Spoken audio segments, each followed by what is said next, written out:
que esse maná era um alimento natural da terra, não sei o que. Não. A Bíblia diz que desceu do céu.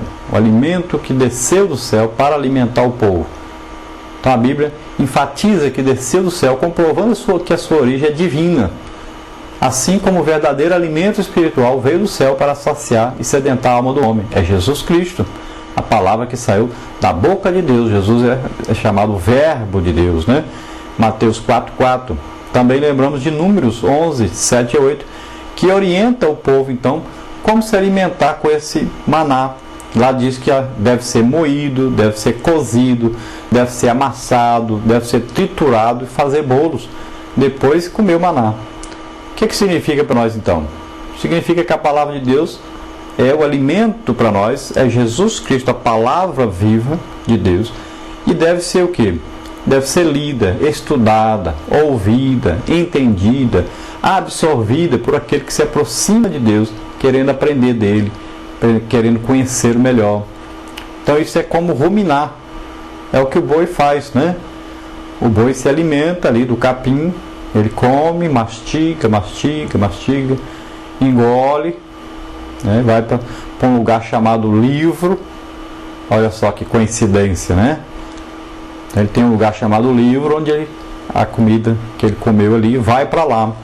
E ali ele vai ruminar, ele vai voltar, mastigar, joga de novo e vai. O que é isso? O que significa para nós? É isso que nós vamos fazer com a palavra de Deus. Nós vamos ler, primeiro apenas ler, simplesmente ler a palavra de Deus. Depois nós vamos ler novamente e vamos começar então a estudar, vamos ouvir esta palavra, vamos procurar entendê-la, vamos ver os seus textos e contextos, né? Nunca leia a Bíblia sem ler os seus contextos, nunca interprete o versículo isoladamente. Então você vai lendo, estudando, vai orando, buscando conhecimento, sabedoria de Deus, pedindo revelação de Deus. Busque livros de autores que você pode ver que são fiéis à palavra de Deus. Alguns que já tiveram revelação daquilo que você já está lendo.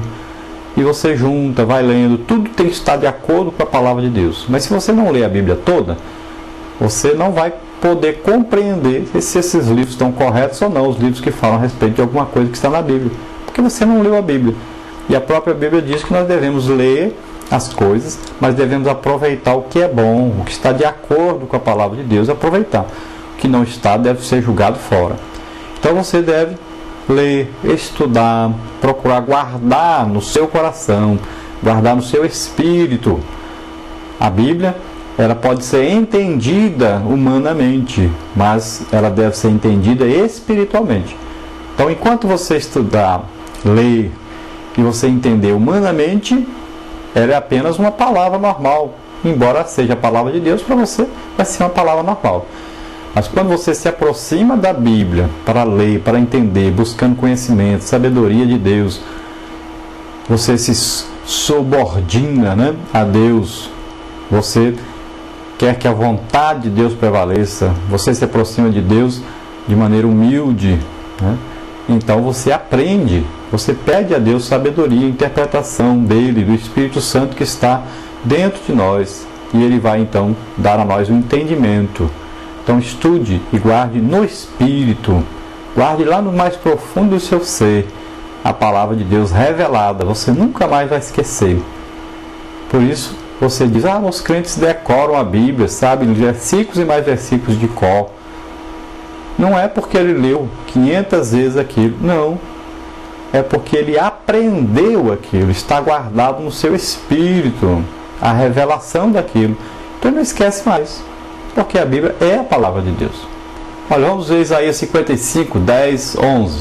Diz assim: porque assim como desce a chuva e a neve dos céus, e para lá não tornam, mas regam a terra e a fazem produzir e brotar, e dá semente ao semeador, e pão ao que come, assim será a palavra que sair da minha boca. Ela não voltará para mim vazia, antes fará o que me apraz, e prosperará naquilo para que a enviei. Então isso nos fala aí sobre a natureza da palavra de Deus. A expressão a palavra de Deus também, a palavra do Senhor, ou simplesmente a palavra, possui várias aplicações na Bíblia. Vamos ver, primeiro, obviamente refere-se então em primeiro lugar tudo quanto Deus tem falado diretamente. Quando Deus falou a Adão e Eva, né, o que ele lhes disse era de fato a palavra de Deus. De modo semelhante, ele se dirigiu a Abraão, a Isaac, a Jacó, a Moisés. Deus também falou a totalidade da nação de Israel no Monte Sinai, ao proclamar então os 10 mandamentos. As palavras que os israelitas ouviram então eram as palavras de Deus. Então, além da fala direta, Deus ainda falou através dos profetas. Quando ele se dirigiu ao povo de Deus, assim introduziu então as suas declarações. Assim diz o Senhor. Ou, veio a mim a palavra do Senhor. Quando, portanto, os israelitas ouviam as palavras dos profetas, ouviam a verdade, a palavra de Deus. Também, a mesma coisa pode ser dita a respeito do que os apóstolos falaram no Novo Testamento. Embora não introduzissem suas palavras com a expressão assim diz o Senhor, o que falavam e proclamavam era verdadeiramente a palavra de Deus. O sermão de Paulo ao povo ali em Antioquia da Pisídia, né, por exemplo, criou então tamanha comoção que no sábado seguinte ajuntou-se quase toda a cidade a ouvir a palavra de Deus. O próprio Paulo assegurou aos Tessalonicenses que, havendo recebido de nós a palavra da pregação de Deus, a recebestes não como palavra de homens, mas, segundo é, na verdade, como palavra de Deus. Então, palavra é de Deus. Não precisa, nos profetas diziam, assim diz o Senhor. No Novo Testamento não se usa isso, né? Ficar toda vez que for falar alguma coisa, dizer assim diz o Senhor. Além disso, então, tudo quanto Jesus falava era a palavra de Deus, pois ele, antes de tudo, é Deus. Lucas, escritor do terceiro evangelho, declara explicitamente que quando as pessoas ouviam a Jesus, ouviam a verdade, na verdade, então, a palavra de Deus. Note como, em contraste com os profetas do Antigo Testamento, Jesus introduzia aí os seus ditos, né? E ele dizia, eu vos digo. Então ele dizia, olha, Moisés disse isso, lá tal e disse isso, o profeta disse isso, eu, porém, vos digo. Então ele está dizendo, ele está puxando para si a autoridade. Ele é Deus. Então ele está dando a interpretação realmente da palavra, está dando a verdade, falando a verdade, a palavra realmente de Deus. Então, em outras palavras, ele tinha dentro de si mesmo a autoridade divina para falar a palavra de Deus. É tão importante ouvir as palavras de Jesus, pois quem ouve minha palavra e crê naquele que me enviou, tem a vida eterna. Jesus disse isso, né? Não entrará em condenação.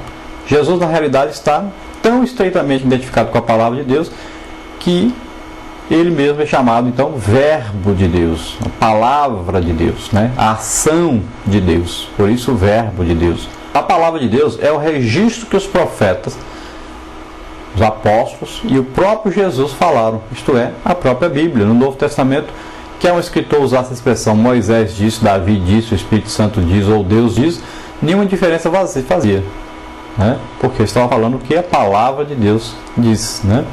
Pois o que estava escrito na Bíblia então era sem dúvida alguma a palavra de Deus. Mesmo estando então no mesmo nível das Escrituras, a proclamação feita pelos autênticos pregadores ou profetas na igreja de hoje pode ser chamada aí a palavra de Deus. Então veja bem, o pregador está pregando a palavra de Deus e ele comenta, traz a interpretação dessa palavra, né? E ele está ali como interpretando então a palavra de Deus para o povo, ensinando esta palavra, ensinando o povo que quer dizer a palavra de Deus. Então, ele está falando a própria palavra de Deus naquele momento.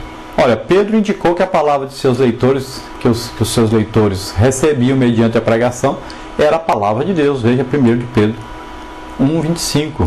Paulo mandou Timóteo pregar a palavra de Deus. 2 Timóteo, segunda carta a Timóteo, capítulo 4, versículo 2. A pregação, porém, não pode existir independente aí da palavra de Deus. Na realidade, o teste para se determinar se a palavra de Deus está sendo proclamada num sermão ou mensagem é se ela corresponde exatamente o quê? A palavra de Deus escrita. Então, alguém está pregando, isso condiz com a palavra de Deus? A palavra de Deus concorda com isso? Então, ele está pregando a palavra de Deus. A Bíblia não concorda com isso? A palavra de Deus não concorda com o que o pregador está falando, está pregando? Então, não é a palavra de Deus. O que se diz de uma pessoa que recebe uma profecia ou revelação no âmbito do culto de adoração? Ela está recebendo ou não a palavra de Deus? A resposta é um sim. Paulo assevera que semelhantes mensagens estão sujeitas à avaliação por outros profetas. Todavia, há a possibilidade de ter profecias né, que não são a palavra de Deus. Veja aí 1 Coríntios, primeira carta do apóstolo Paulo aos Coríntios, capítulo 14, versículo 29. É somente em sentido secundário que os profetas hoje falam sobre inspiração